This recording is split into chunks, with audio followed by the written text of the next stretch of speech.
What's up guys, I'm randomfrankp, and today we're finally going to be checking out my clean and minimal setup that I've been working on behind the scenes. And this is also sponsored by LG. This setup is really a project that I've been working on probably since May now, so it's taken a long time to come together. Really happy with the final result, happy to show it off for you guys. And it's just a real nice change of pace, a nice change of scenery from the overkill studio that I have downstairs. So we'll go over it all. I'll have everything you see listed for you in the description down below. So first up from my desk, this is from Artifox. This is their white oak and bone desktop, and I love the design and the construction to this. It's 52 inches long and 26 inches in depth, and it has some really nice features that adds to the overall productivity factor of the desk. So for example, along the back, as you can see, it has this dock built in pretty much. This can be used for routing cables, mounting things like a shelf or a riser, also great for propping up a phone or a tablet. Then on the front of the legs is a peg, there's one on each side. This is great for holding headphones. Then underneath on the backside is this powder coated steel grid. And this itself is honestly like one of the main reasons why I wanted to go with this unit. It has all these cutouts that's perfect for like mounting power bricks, extension cables. Everything here gets tied up nicely to avoid making like a giant mess of cables just hanging down onto the floor. And I just think the overall desk itself is a perfect fit when it comes to not only making a nice looking modern desk, but the fact that it's also built for like a workspace primarily. Down for the main peripherals on the desktop, let's talk some gear. Going with the blackout approach, kind of being a contrast to the all-white desk finish. My keyboard is from Happy Hacking. It's the HHKB Pro Hybrid, a wireless, silky smooth Topper keyboard. It's definitely a change up from my usual mechanical keyboard builds, but the Topper switches here are definitely a nice touch.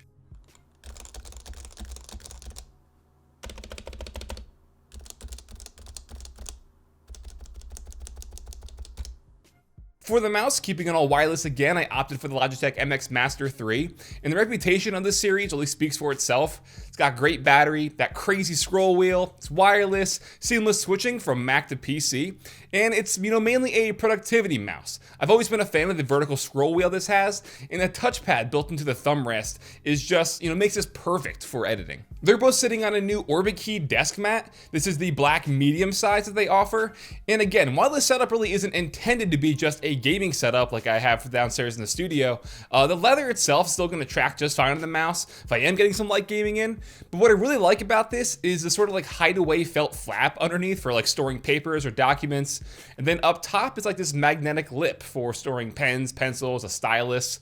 I just think the mat itself is going to be perfect for giving it that minimal look still. Now the centerpiece here is my LG monitor. I mentioned before LG is sponsoring this video. They sent out their 27-inch Ultra Gear 4K Nano IPS display. It's the 27GN950B. This is great for not only photo and video editing with its 98% DCI-P3 color rating and the VESA HDR 600 for brightness, but it's also perfect for gaming because at 27 inches, that 4K resolution is just the perfect size and combo when it comes to, pixels per inch. When you're sitting in front of it, it just looks super crisp. Also for gaming, it's NVIDIA G-Sync compatible with AMD FreeSync Premium Pro with a 1 millisecond response time at 144 Hz. Having all those things just really, in my opinion, makes this one of the best options out there for a 4K 27-inch monitor. Now, while the setup is mostly intended for, working and editing, of course I'm still going to get in a fair amount of gaming and stuff when I have some downtime. Whether that is on the PC with my H1 build or the new PS5, everything just looks gorgeous on the screen. And you guys know I have those triple ultra wides downstairs, so I wanted to go the solo monitor up here because that's the main thing. Downstairs in the studio, it is a constant work mindset. So depending on how many projects I'm juggling, when I am in the studio, it could get, a bit much. So I wanted that separate clean and minimal setup up here to help clear the mind a bit because it's a nice change of pace, change of scenery. Also, one thing that's really cool about this monitor for gaming is on the back of the Ultra Gear monitor, it's their RGB sphere lighting. This can shine in an RGB rainbow wave if you please. I'm not the biggest fan of that. You can keep it like a static color if you want, pick a breathing effect. But what I really prefer is their video sync mode, which shines colors as bias lighting in relation to what's happening on the screen, and it shines it on the wall behind it. That way at nighttime, it's less harsh on your eyes in terms of like contrast with the bright screen against the dark wall or background behind it. It works with literally whatever's on your screen, so gaming, YouTube, Netflix, whatever. And having that color kind of just flow off behind, it just looks really, really cool. And it's essentially just sampling the colors of what's happening on the sides of the monitor, then portrays it with that RGB sphere on the back. I think it looks really, really cool. I love this mode. A great addition to a really great gaming monitor. Also on the desktop, you can peep the Lenovo Smart Clock. I picked this up over the summer for the back to school tech video we did. And honestly, it's just a great little desktop gadget for the price. It's very, very customizable with tons of different, home faces and stuff for the screen, change up the color, add certain widgets to it. And to the right side for some audio gear, we have the Sennheiser GSX 300 amp and DAC. This is the Snow edition for the color. I like it for its simplicity. It's literally just a volume dial and a button for toggling, EQs and stuff. It's really small and compact, great for headphones. But if I'm being honest, I don't really use this too frequently because when I am sitting down here, this is where I usually just use the speakers.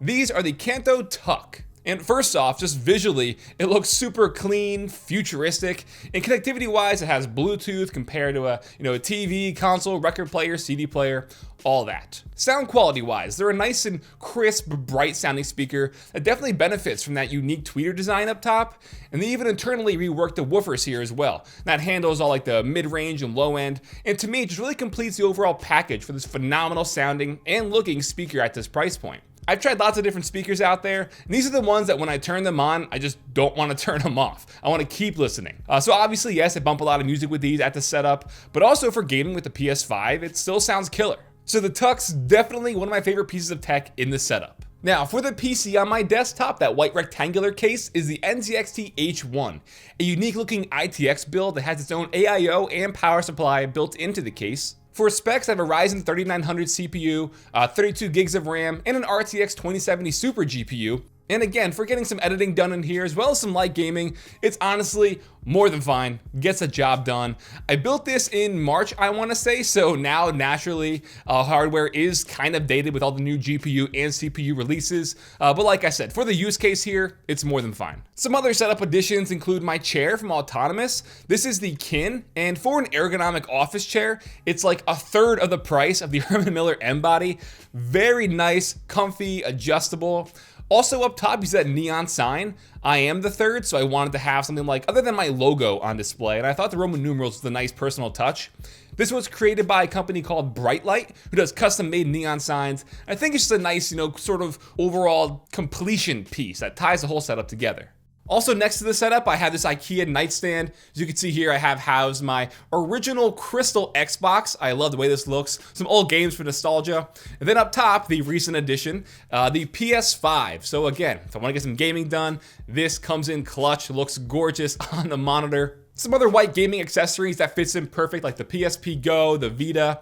And then up top, I have one of the pegboards from IKEA as well. Just, again, to house some things and just add some more visual aesthetics that I think fits in nicely up top here. Completes this little corner off to the side of the setup. Other things around the room. Behind the setup on the opposite wall, it's just some decoration, another speaker for my turntable. Before this combo, this is the Spin Bass and the Spin Deck. Both of them I have in all white. The Spin Deck up top is the turntable, for playing vinyls. Shout out to Ace. I think it just looks really nice visually, but what I really dig, and I have shown this off in other videos so you guys remember, is the Spin Bass underneath.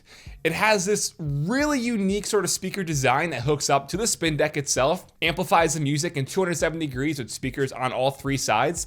And I know I have the Tux, obviously, for my main setup, but this thing gets, very loud for itself, sounds phenomenal as well. And it has this IsoGroove technology that causes absolutely zero feedback or vibrations with the Spin Deck up top, so there won't be any vibrations interfering with the vinyl playback. This combo here is not only a nice aesthetic piece to, I think, tie that minimal look together over here, but like I said, it sounds great as well. And I mainly have this going when I'm working out because this is sort of like, a secondary home office to me.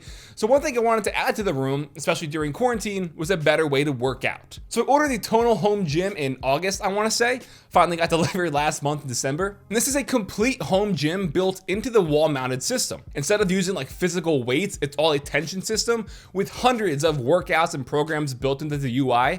It's all touchscreen as well. And you get real-time tracking and feedback on your workouts, notes on your form. It's all just a really unique system. And again, with quarantine, I wanted to get in some more workouts in, but most of the gyms around here have been closed, or you have to wear a mask during your workout. And when it comes to weightlifting, your breathing technique is like equally as important to your lifting form. So I just didn't want to worry about that, and going out anywhere. So here, mounted in the office.